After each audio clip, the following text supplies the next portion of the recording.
Hola amigos de Instagram, amigos y amigas, vamos a ver hoy día la lección número 6, la vida de Jesús.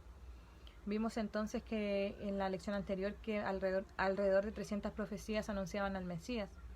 Vamos a ver algunas de esas profecías y su cumplimiento.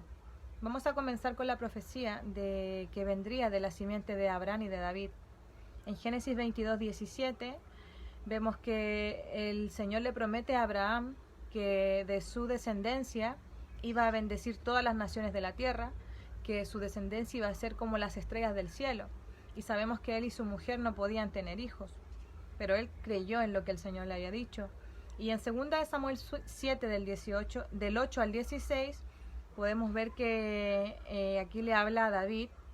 Y en el versículo 12 al 14 específicamente dice: y cuando tus días sean cumplidos y duermas con tus padres, yo levantaré después de ti a uno de tu linaje, el cual procederá de tus entrañas, y afirmaré su reino.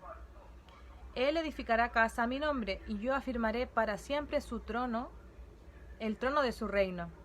Yo le seré a él padre, y él me será a mí hijo. Vemos que estas profecías se cumplen en Mateo 1:1. Libro de la genealogía de Jesús Cristo, hijo de David, hijo de Abraham. Vemos también que iban a ser de una mujer virgen, ¿cierto? En Isaías 7:14 dice: por tanto el Señor mismo os dará señal. He aquí que la Virgen concebirá y dará a luz un hijo, y llamará su nombre Emmanuel.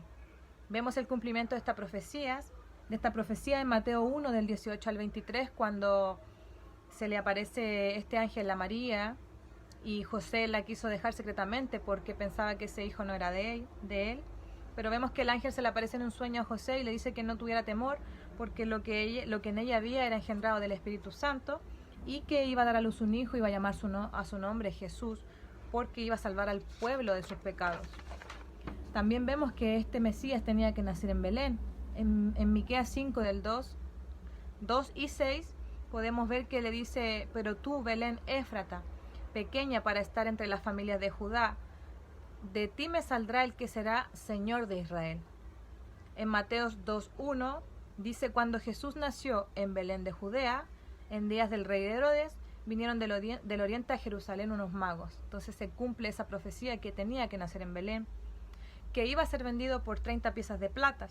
En Zacarías 11 del 12 al 13 dice: y pesaron por mi salario 30 piezas de plata. Vemos que esta profecía se cumple en Mateo 27:9, donde dice que tomaron las 30 piezas de plata, precio del apreciado. Ya se cumple la profecía que iba a ser vendido por 30 piezas de plata, que iba a ser muerto colgado en un madero. Lo vemos en Deuteronomio 21, 22 y 23. Si alguno hubiere cometido algún crimen digno de muerte y lo hicierais morir y lo colgareis en un madero, dice más abajo que no iban a dejar que su cuerpo pasara la noche, porque maldito por Dios es el colgado, ¿ya? Y vemos en Mateo 27, del 26 al 50, podemos ver toda la historia de la crucifixión del Señor, ¿cierto? Que Barrabás, se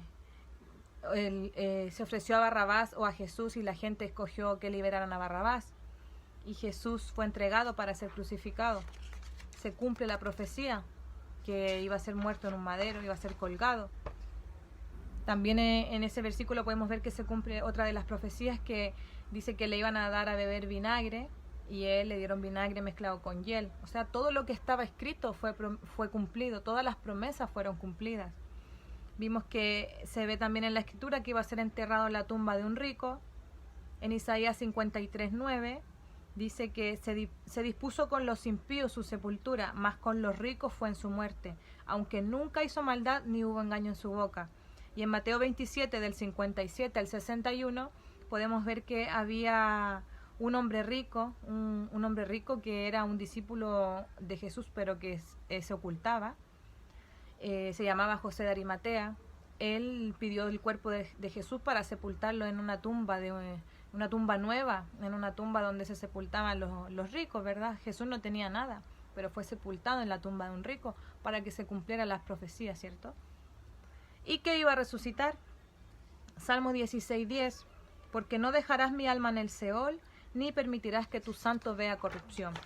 En Mateo 28, del 1 al 10, podemos ver que María Magdalena y la otra María fueron a ver la tumba del Señor Jesús, y esta tumba estaba vacía. hubo un terremoto y un ángel removió esa piedra. Y el ángel le dijo a las mujeres: no temáis vosotras, en el versículo 5, porque yo sé que buscáis a Jesús, el que fue crucificado. No está aquí, pues ha resucitado como dijo. Eso le dijo el ángel a las mujeres y se cumple la profecía de que iba a resucitar. Jesús tuvo un ministerio público.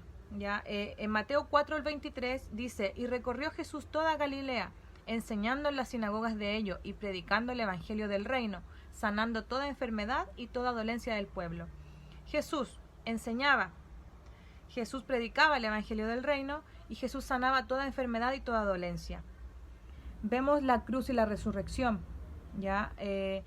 Podemos ver que a través de la cruz abrió el camino para que nos encontráramos con Dios.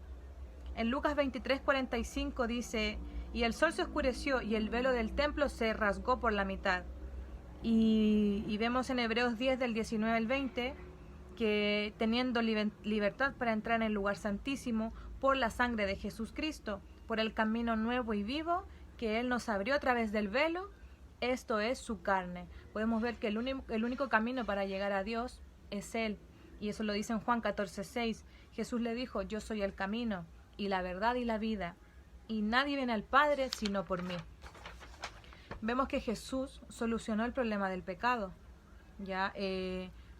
Podemos ver en algunos versículos que los voy a nombrar: Levítico 17:11, Hebreos 9:22, Hebreos 9:12 y Marcos 10:45, que la vida, para tener vida se necesitaba derramamiento de sangre, porque la vida está en la sangre. Y vemos que el Hijo del Hombre no vino para ser servido, sino para dar su vida en rescate por muchos. Entonces, a través de la resurrección, solucionó el problema de la muerte y Satanás.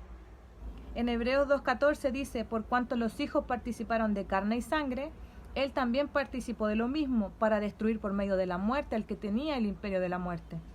Esto es, al diablo. Entonces, en 1 Juan 3:8 podemos ver que para eso vino el Hijo de Dios, para deshacer las obras del diablo. En Romanos 1:4 podemos ver que fue declarado Hijo de Dios con poder, según el Espíritu de Santidad, por la resurrección de los muertos. Entonces, Él completó la obra del Cristo con la cruz y la resurrección. Jesús testificó con su vida que Él era el Cristo.